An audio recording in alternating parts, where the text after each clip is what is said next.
Assalamualaikum warahmatullahi wabarakatuh. Alhamdulillah kita dipertemukan di sebuah pertemuan yang mulia. Meskipun tidak ada yang menampung kita saat ini kecuali dunia maya, bukan berarti pertemuan kita tidak nyata. Pertemuan di jalan Allah Ta'ala itu yang dibutuhkan tempatnya adalah hati. Ya, yang dibutuhkan adalah hati. Insya Allah kalau hatinya sudah bersatu, maka di situ turun rahmat dari Allah Subhanahu wa Ta'ala.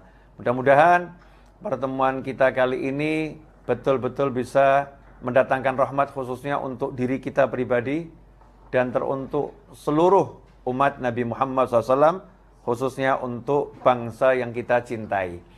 Berpikir positif di segala kondisi, berpikir positif di segala situasi. Hal yang mudah, tapi tidak mudah dilakukan. Hidup ini kan pilihannya ada dua, pilih enak atau pilih nggak enak. Pilih enak atau pilih nggak enak. Seharusnya dalam kondisi apapun, ya kita pilih yang enak. Ya kita pilih yang enak. Milih yang enak itulah yang merupakan wujud daripada berpikir positif. Berpikir yang baik, berpikir yang enak-enak. Bagaimana implementasinya, penerapannya dalam kehidupan sehari-hari? Dalam Al-Quran sudah sangat banyak contoh bagaimana manusia harus berpikir positif di kondisi yang sesulit apapun. Ya, kondisi sesulit apapun, menghadapi tantangan model apapun. Saya akan ambilkan beberapa contoh insya Allah untuk kajian pada siang hari ini. Mudah-mudahan berkah untuk yang berbicara dan untuk yang mendengarkan serta melihat dimanapun dan kapanpun. Yang pertama, contoh yang paling ekstrim, yaitu ketika Nabi Ibrahim alaihissalam. Nabi Ibrahim alaihissalam sudah dibelenggu, diikat, kemudian api sudah dibakar, dan perlu dijelaskan apinya bukan sembarang api. Api itu dibuat oleh Namrud bersama rakyatnya dengan mengumpulkan kayu bakar yang prosesnya dalam tafsir disebutkan kurang lebih 1 bulan. Kemudian tempat lapangan untuk menampung kayu bakar itu pun dibuat sedemikian rupa seperti tungku.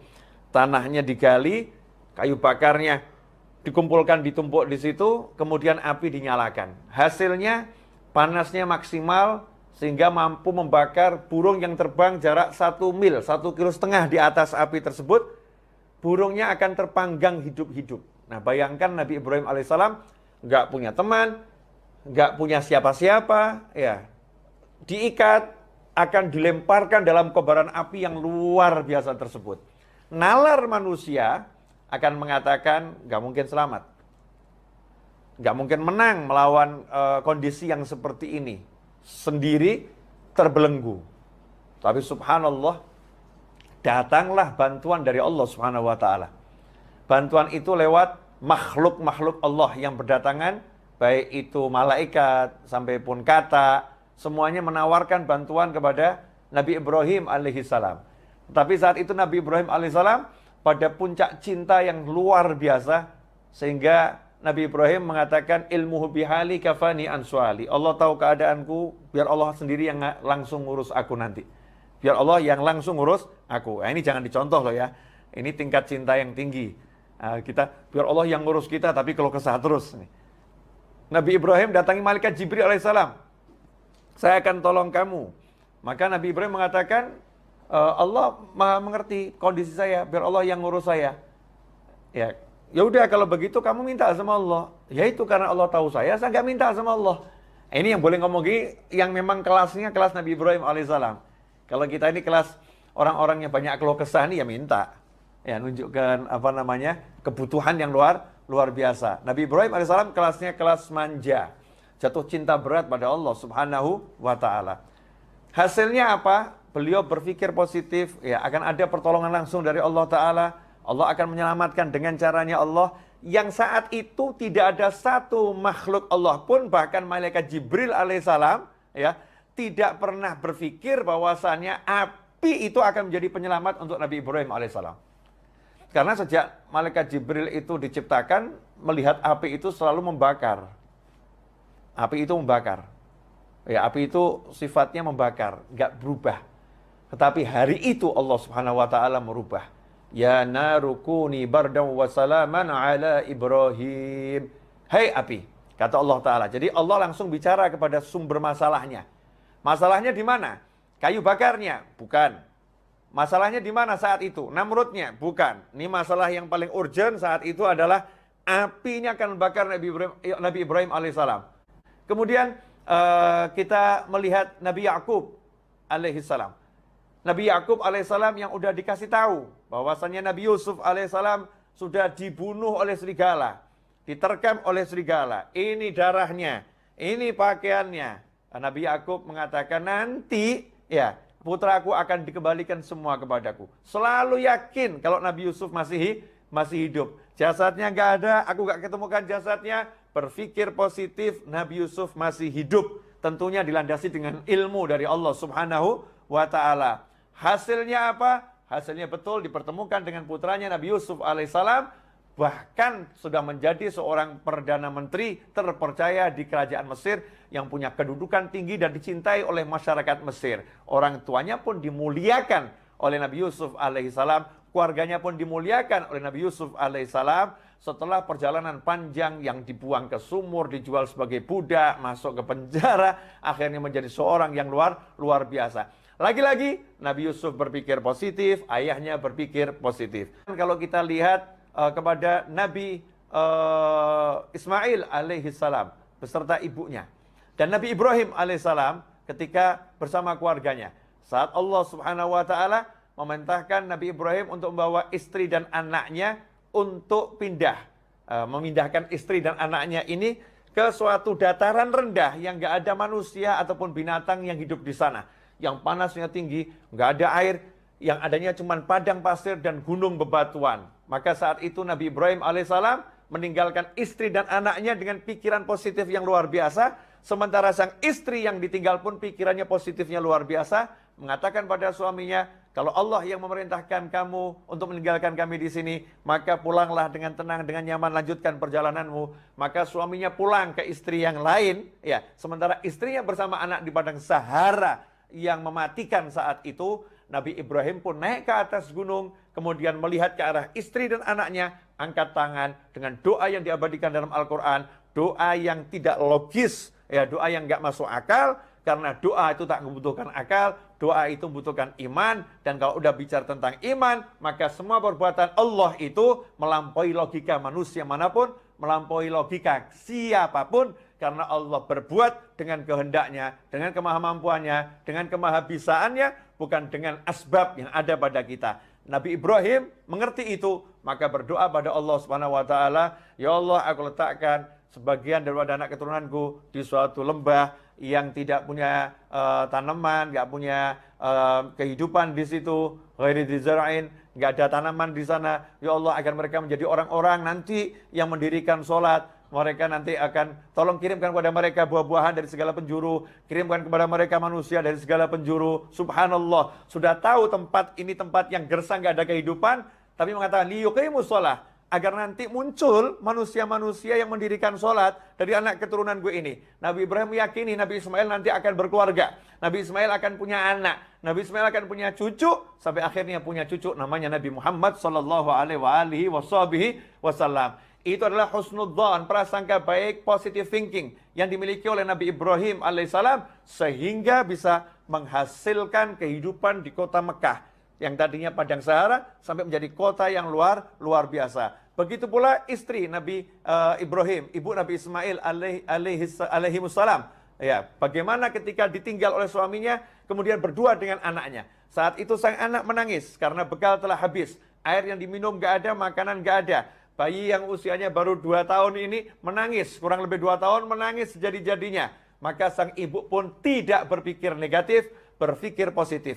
Cari tempat yang tinggi, dan tempat yang tinggi adalah Bukit Sofa dan Bukit Marwah. Kenapa cari tempat yang tinggi? Untuk melihat sekitar, ada nggak manusia yang bisa dimintai pertolongan. Siapa tahu ada musafir yang lewat, yang bisa dimintai pertolongan. Maka lari ke Bukit Sofa. lihat di sekitar nggak ada, pindah ke Bukit Marwah, lihat sekitar nggak ada, lari ke sofa lagi, berulang kali sofa dan Marwah. Dengan positive thinking, Allah akan memberikan solusi untuk masalah saya ini. Subhanallah, karena minta solusinya dari Allah Subhanahu wa taala, maka Allah berikan solusi itu di kaki bayi Ismail alaihissalam yang menjejak-jejakkan kaki ke bumi, tiba-tiba memuncrat air yang keras yang luar biasa yang akhirnya menjadi air Zam-Zam. Hingga hari ini dan sampai hari kiamat, air itu akan menjadi sumber kehidupan umat manusia.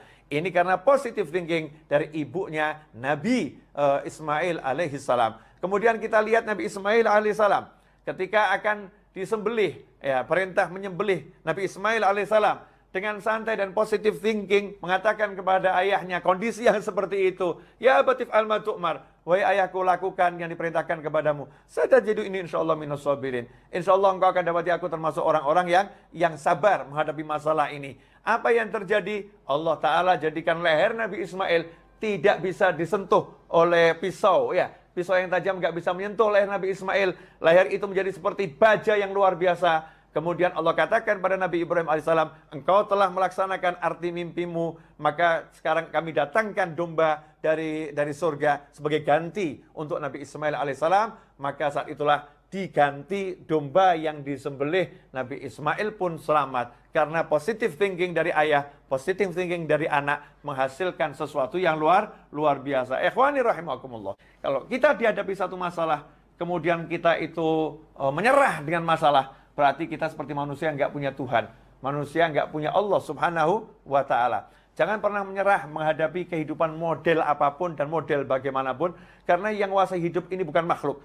Yang menguasai hidup ini bukan ciptaan. Tapi hidup ini dikuasai oleh yang maha mencipta, yaitu Allah Subhanahu wa ta'ala. Semuanya adalah makhluk Allah dan semuanya adalah ciptaan Allah Ta'ala. Maka apapun kondisinya, apapun masalahnya, kita berpikir positif, Allah akan berikan solusi. Allah akan berikan jalan keluar. Bagaimana caranya? Allah telah menjelaskan, "Wa may yattaqillaha yaj'al lahu makhrajan wa yarzuqhu min haitsu la yahtasib." Siapa yang bertakwa pada Allah, "Wa may yattaqillaha yaj'al lahu makhraja."